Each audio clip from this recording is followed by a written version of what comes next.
Hello बच्चों, क्या हाल चाल? बढ़िया, फाइन। आज हम लोग केमिकल काइनेटिक्स का जो रेस्ट पार्ट बचा हुआ था उसे लेकर के आए हैं। हालांकि देरी के लिए माफ़ी चाहते हैं क्योंकि उस दिन ये कंटिन्यू करना था हमें, लेकिन कुछ टेक्निकल प्रॉब्लम की वजह से कुछ देरी लग गई इसमें, इसलिए कोई बात नहीं। आज हम फिर से आपको बातें बता करके कंप्लीट लेक्चर करेंगे आज।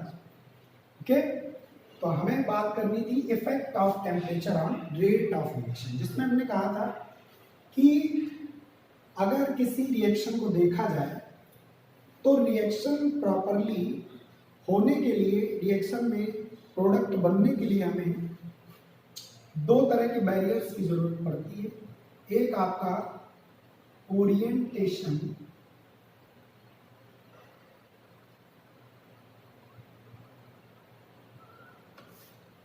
बैरियर था और दूसरा था एनर्जी बैरियर। तो जिसमें से हमने ओरिएंटेशन बैरियर की बात की थी, एनर्जी बैरियर से वीडियो इनकम्प्लीट हुआ। तो एनर्जी बैरियर को एक बार फिर से दोबारा आपको रिपीट करेंगे। ओके, देखिए, तो आज हम बात करने वाले हैं effect of temperature on rate of reaction में। जैसा कि हमें कोलिजन थ्योरी बताती है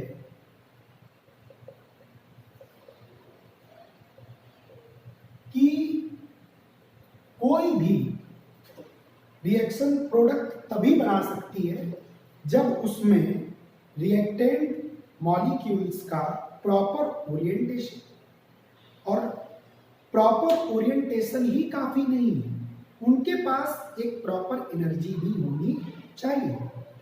और कई बार प्रॉपर एनर्जी ना होने के कारण बहुत सारे मॉलिक्यूल्स प्रोडक्ट नहीं बना पाते हैं। सो कोलिजन थ्योरी कहती है कि all the collisions between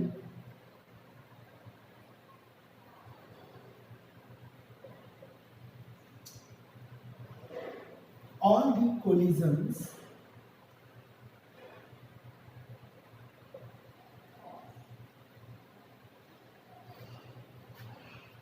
between reactant molecules are not effective। यानी रिएक्टेंट मॉलिक्यूल्स के बीच होने वाली सभी कोलिजन्स इफेक्टिव नहीं होती। कुछ ही ऐसी कोलिजन्स हैं जिनके रिजल्टेंट में प्रोडक्ट्स बनते हैं और उसके लिए उन्हें दो बैरियर क्रॉस करने पड़ते हैं। एक तो आपका था ओरिएंटेशन बैरियर और दूसरा है एनर्जी बैरियर। आप यदि ओरिएंटेशन बैरियर की बात भूल गए हो तो एक बार वीडियो सेकंड लेक्चर वाला देख लें, उसके बाद एनर्जी बैरियर की बातें आपको समझ में आ जाएगी। अब देखिए, for effective collisions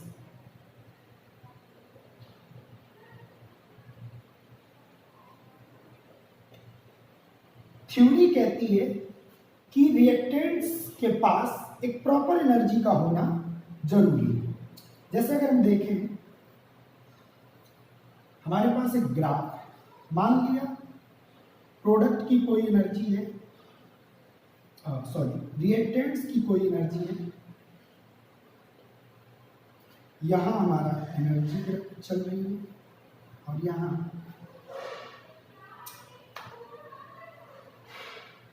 reaction coordination हो रहा है।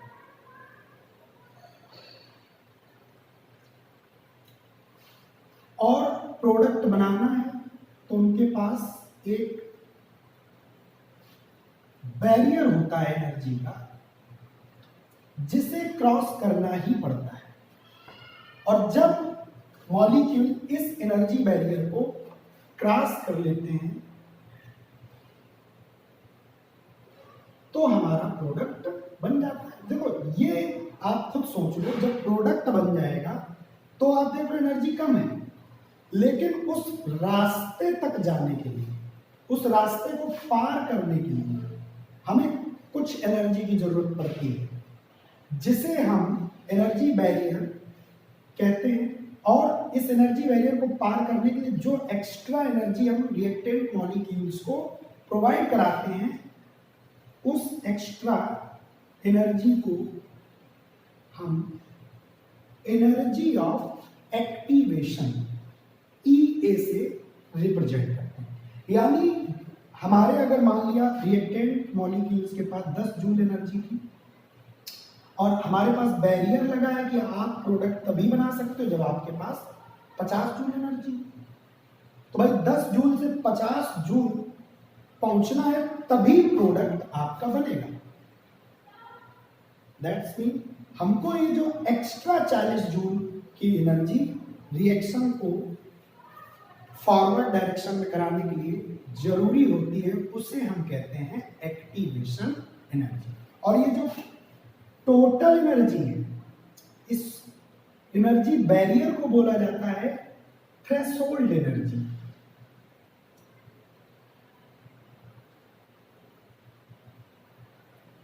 थ्रेशोल्ड एनर्जी, थ्रेशोल्ड मतलब चौखट, दरवाजा पार करना है तो उसके लिए जो एनर्जी चाहिए, that's mean extra provided energy जो हमने रिएक्टेंट्स को दी प्रोडक्ट में बदलने के लिए, उससे हम कहते हैं एनर्जी ऑफ एक्टिवेशन।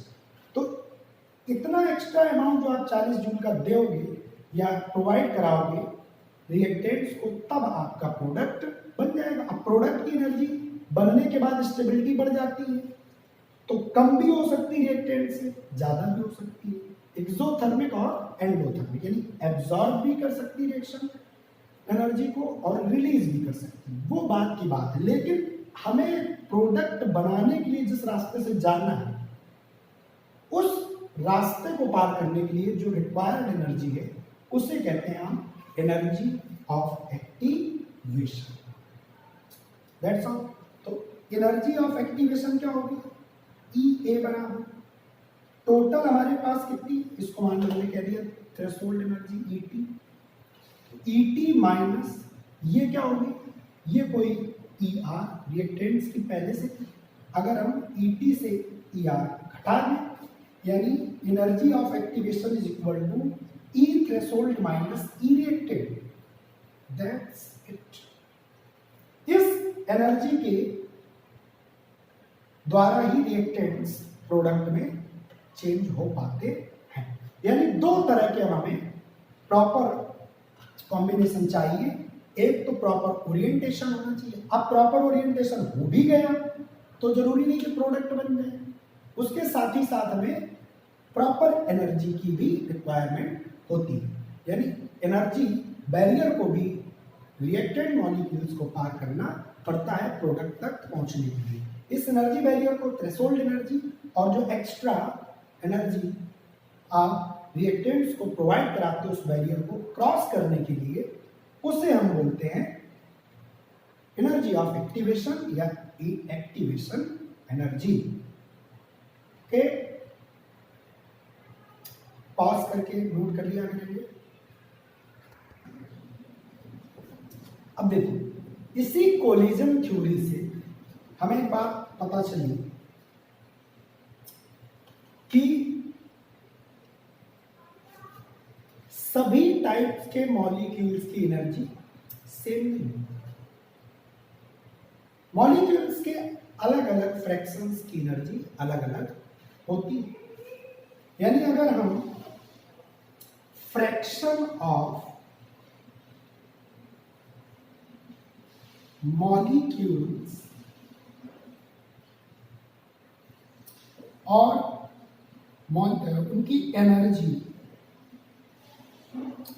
के बीच ग्राफ खींचे, एनर्जी का मतलब है वही काइनेटिक एनर्जी, के बीच ग्राफ खींचे तो कुछ इस तरह का ग्राफ आता है।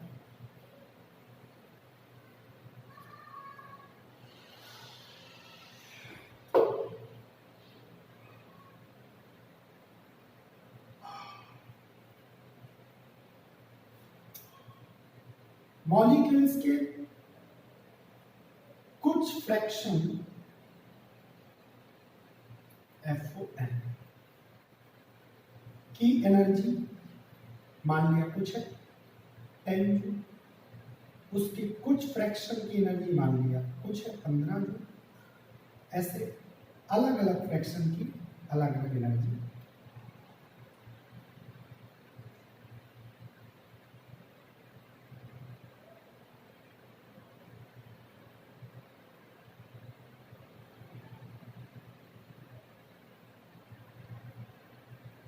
उसके कुछ फ्रैक्शन की एनर्जी और एक ये एनर्जी EE, जिसके बाद प्रोडक्ट बन जाता है। तो बहुत कम फ्रैक्शन ऐसा है मॉलिक्यूल्स का जिनकी एनर्जी प्रोडक्ट बनने के लिए एलिजिबल है। और ये आप देख पा रहे होंगे कि ये जो सबसे ज्यादा फ्रैक्शन मॉलिक्यूल्स का है उनकी एनर्जी कुछ मान लिया अगर 25 जूल के आसपास है, तो वो ऐसा फ्रैक्शन है टोटल मॉलिक्यूल्स का जिनके पास ज्यादातर के पास 25 जूल है, लेकिन वो प्रोडक्ट बनाने के लिए एलिजिबल नहीं है।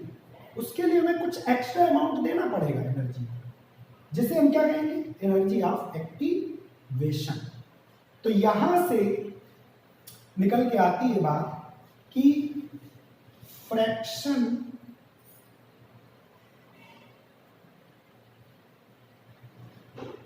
Of molecules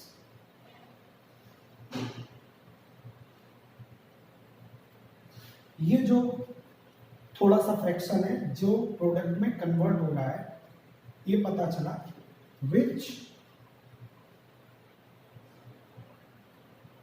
gives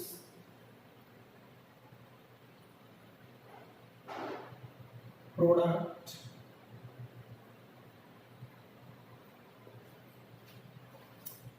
is equal to e की पावर माइनस ए अपॉन आर टी। तो ये इक्वेशन यहां से पता चलती है। अब चूंकि fraction that means concentration rate के डायरेक्टली प्रोपोर्शनल, तो यहां से हम कह सकते हैं rate is directly proportional to minus E upon R. और रेट कांस्टेंट के डायरेक्टली प्रोपोर्शनल होता है, तो यहां से हम कह सकते हैं के इज डायरेक्टली प्रोपोर्शनल ई की power minus E A upon R T. Sign of proportionality हटाएंगे तो हमें मिलेगा K is equal to A into e की power minus E upon R T. That's it. यही हमारी आर्हेनियस इक्वेशन है।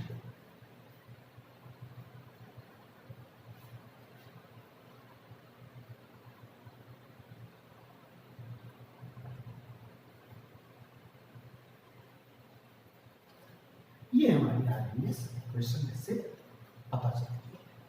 तो इस तरीके से वो फ्रैक्शन मॉलिक्यूल्स का जो किसमें प्रोडक्ट में कन्वर्ट हो रहा है उसकी मान ली एनर्जी कुछ माइनस ए अपॉन आर टी के बराबर है, और ये फ्रैक्शन रेट के प्रोपोर्शनल होता है और रेट के प्रोपोर्शनल होती है। तो यहां से ये हमें एक इक्वेशन मिली जिसे हम आर्हेनियस इक्वेशन कहते हैं। तो इस तरीके से नोट कर लेंगे कहां से हम। अच्छा, एक चीज और ध्यान रखना, एट टेम्परेचर टी पर ये हमें मिल रहा है। अगर हम देखें कि टेम्परेचर डिफर करे तो ये फ्रैक्शन बढ़ जाता है। अगर ये किसी टेम्परेचर T1 के लिए ग्राफ था और ये किसी टेम्परेचर T2 के लिए, तो आप देखिए ये फ्रैक्शन ऑफ मॉलिक्यूल्स बढ़ जाता है टेम्परेचर टेम्परेचर इंक्रीज करने पर, तो T2 is greater than T1, तो ये जो आपका एक्सपोनेंशियल इक्वेशन है इसकी वैल्यू भी बढ़ जाती है। यानी यहां से ये पॉसिबिलिटी है कि इसकी वैल्यू जितनी ज्यादा होगी रेट ऑफ रिएक्शन भी उतनी ही ज्यादा हो जाएगी, यानी प्रोडक्ट ज्यादा बनने लगेगा। So rate is directly proportional to E की power minus E upon RT। अब इसका लॉगरिथमिक फॉर्म ज्यादा पॉपुलर होता है, आइए उसको देख लेते हैं। आर्हीनियस इक्वेशन के लॉगरिथमिक फॉर्म, इसको आप पॉज करके नोट कर लिया करें। चलिए अब हम बात करते हैं लॉगरिथमिक फॉर्म की। तो लॉगरिथमिक फॉर्म कैसे, हमें आर्हीनियस इक्वेशन मिल चुकी है, उसको हम लॉग में चेंज करेंगे। k is equal to a into e की power minus E A upon R, taking log on both sides। ध्यान रहे यहाँ पे log को हम ln भी लिख सकते हैं, क्योंकि जब बेस e होता है तो इसे ln बोल देते हैं, और बेस 10 है तो log बोल देते हैं।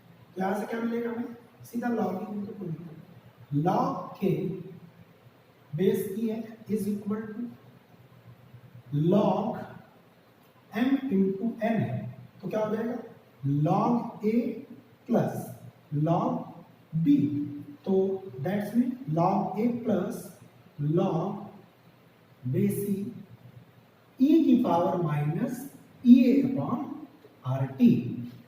अब क्या है log m की पावर n, तो ये पावर आ जाएगी, आगे क्या मिल जाएगा log k base e is equal to log a plus, अब ये आगे आया तो ये हो जाएगा minus E A upon RT log e base e, इसकी वैल्यू आती है 1, ये 1 हो जाएगा। अब जब 1 हो जाएगा तो क्या बचेगा, केवल log, या इसको आप मैंने कहा था ln लिख सकते हो, कोई दिक्कत नहीं।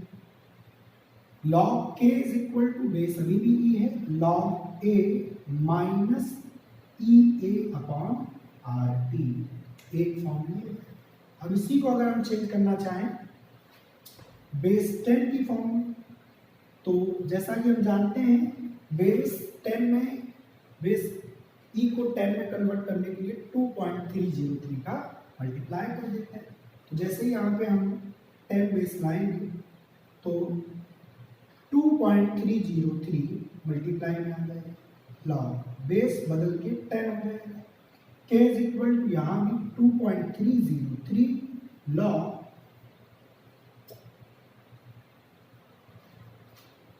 a minus E A upon RT। अब यहाँ से 2.303 कॉमन है, तो क्या मिलेगा, ये मर जाएगा, 2.303 यहाँ अपॉन हो जाएगा, बचेगा log k is equal to log a, यहां minus E A upon 2.303 RT, that's it. ये हमारी होगी लॉगरिथमिक। ये ज्यादा पॉपुलर है, ये भी आप लिख सकते हो, ये बेस 10 में कांस्टेंट बेस का हम लोग यूज करते हैं। पॉज करके नोट कर लेंगे। अब देखिए, आइए ग्राफ देखते हैं।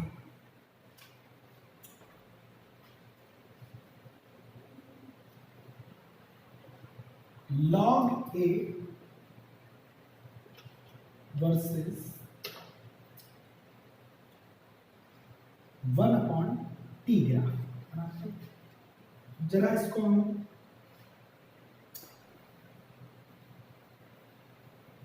y is equal to M X plus C की फॉर्म में लिख लेते हैं। y एक्सिस पर आपका क्या है, log k है, mx प्लस सी, तो ये हमारा हो जाएगा minus E A upon R T, 1/t अलग कर लिया, ये x एक्सिस पर है, ये हमारा y एक्सिस पर, और यहाँ पर क्या मिलेगा, प्लस log k। ठीक है, सही है, सब सही है। तो अब देखिए स्लोप हमारा कैसा है, नेगेटिव स्लोप है, तो लाइन कहाँ जाएगी, नीचे की तरफ, कुछ इस तरह का ग्राफ हमें मिलेगा। अब स्लोप हमारा क्या हो जाएगा, ये तो माइनस एक्सिस, हमें पॉजिटिव एंगल ये वाला हमारा theta, slope is equal to क्या होता है, tan थीटा, ठीक है, जो कि किसके बराबर है, m, स्लोप m किसके बराबर है, देखो minus E upon R T, और इसी स्लोप के जरिए हम किसी रिएक्शन की एनर्जी ऑफ एक्टिवेशन निकाल सकते हैं, एक्टिवेशन एनर्जी कैलकुलेट करते हैं। और दूसरा कोई तरीका है नहीं, अलग अलग टेम्परेचर्स पर हम ये ग्राफ प्लॉट करते हैं, और यहाँ पर लॉग के वर्सेस टी, ये हमारा क्या हो जाएगा, intersection log intercept sorry log A, ठीक। तो अब यहाँ से हम डिफरेंट वैल्यूज के की कैलकुलेट कर लेते हैं, और फिर टी और के उस वैल्यूज के लिए ग्राफ प्लॉट करते हैं, जिससे हमें एक्टिवेशन एनर्जी मिल जाती है। इसी तरह अगर हम 10 डेज के लिए बनाएंगे तो इसी तरह का ग्राफ उसमें भी आ जाएगा। ओके, आइए इसको भी नोट कर लेते, देख लीजिए, नोट कर लिया। ओके, चलिए अब हम देखते हैं ratio of two rate constant at two different temperatures. दो अलग अलग टेम्परेचर्स पर रेट कांस्टेंट का रेशियो, दो डिफरेंट टेम्परेचर्स पर उन रेट कांस्टेंट्स के बीच क्या रिलेशन आए, आइए बात करते हैं। Ratio of two rate constant at two different temperatures।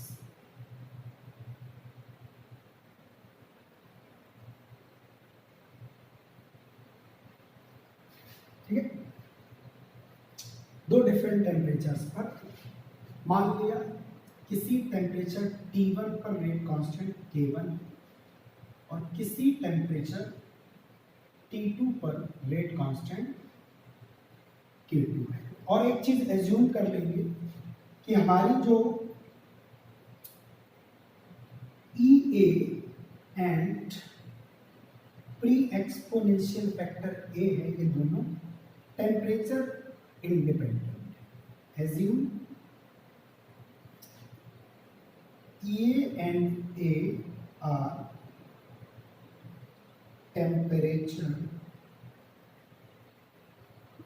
independent।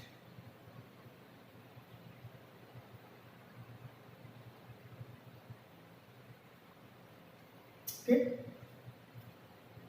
तो हमारी इक्वेशंस क्या है, log K1 is equal to at temperature T1 minus EA upon 2 base 10 लेके चलेंगे 303 RT plus log A, equation first, यहाँ T1 कर देंगे। Log similarly K2 is equal to क्या हो जाएगा at temperature T2 EA upon 2.303 RT2 plus log A,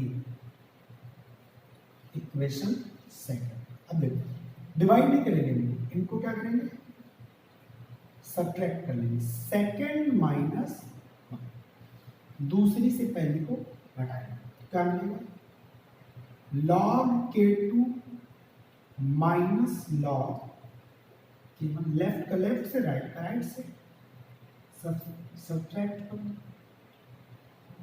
minus EA upon 2.303 दोनों से तो कॉमन हो गए, और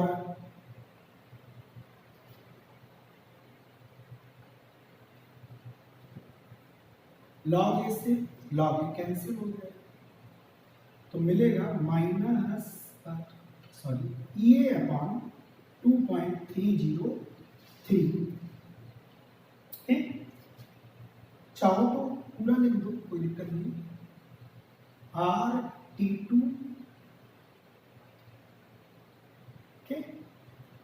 ये माइनस का रहेगा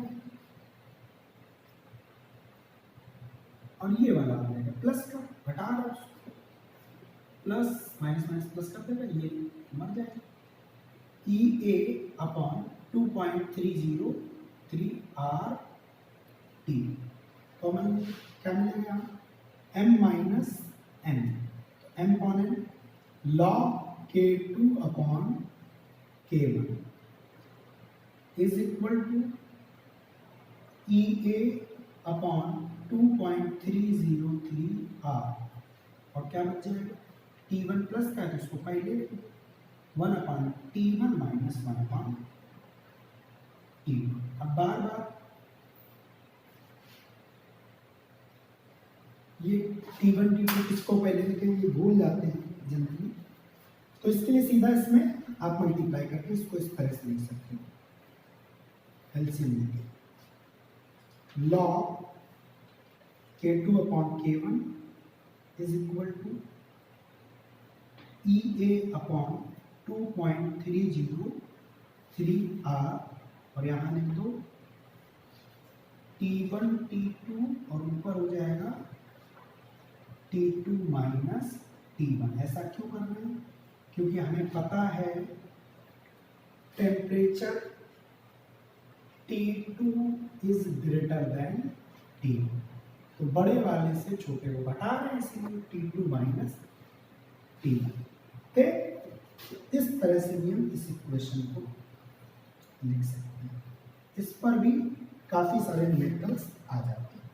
ये आपका आ गया टू डिफरेंट टेम्परेचर्स पर दो रेट कांस्टेंट के बीच रेशियो। ठीक, नोट कर लेंगे पॉज करके।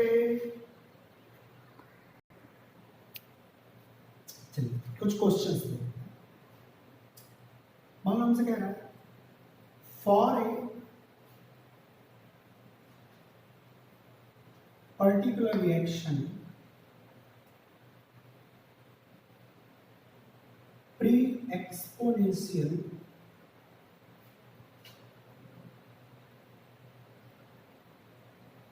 factor is 1000, okay,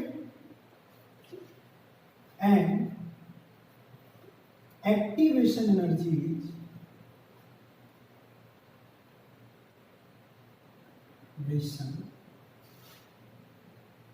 energy is 19,137 joule. Then find the rate constant. Find the rate constant at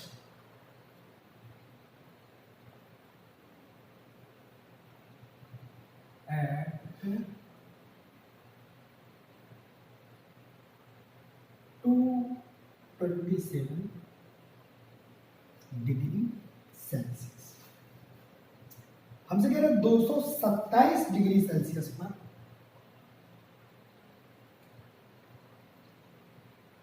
उस रिएक्शन की रेट कांस्टेंट की कैलकुलेशन कीजिए जिसके फ्रीक्वेंसी फैक्टर 1000। आइए, हमें पढ़ा है log k is equal to log a minus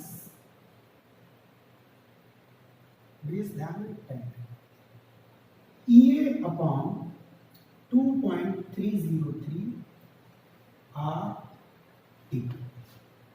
अब T 227 केल्विन में हमेशा रखना है, तो 273 जोड़ोगे कितना आ जाएगा?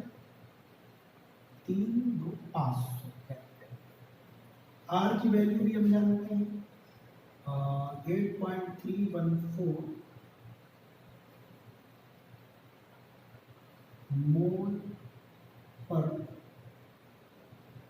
जूल पर मोल केल्विन। ठीक है, रख दीजिए वैल्यू।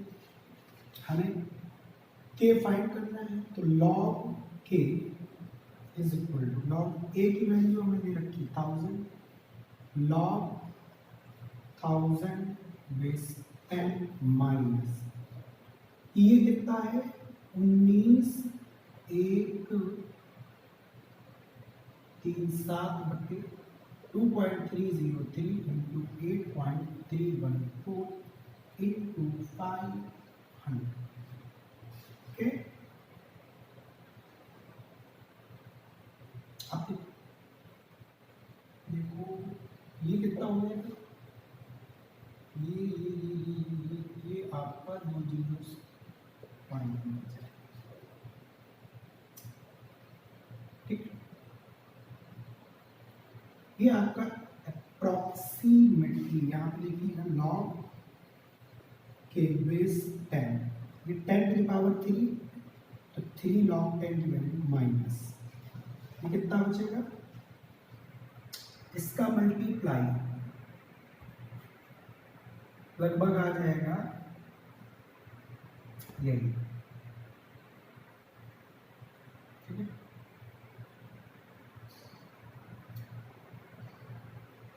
8 दूनी 16 19 10।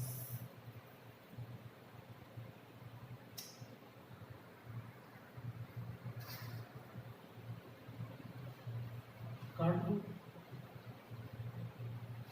ये 10 बचेगा, नीचे है 5 दूनी 10, 5 दूनी 10,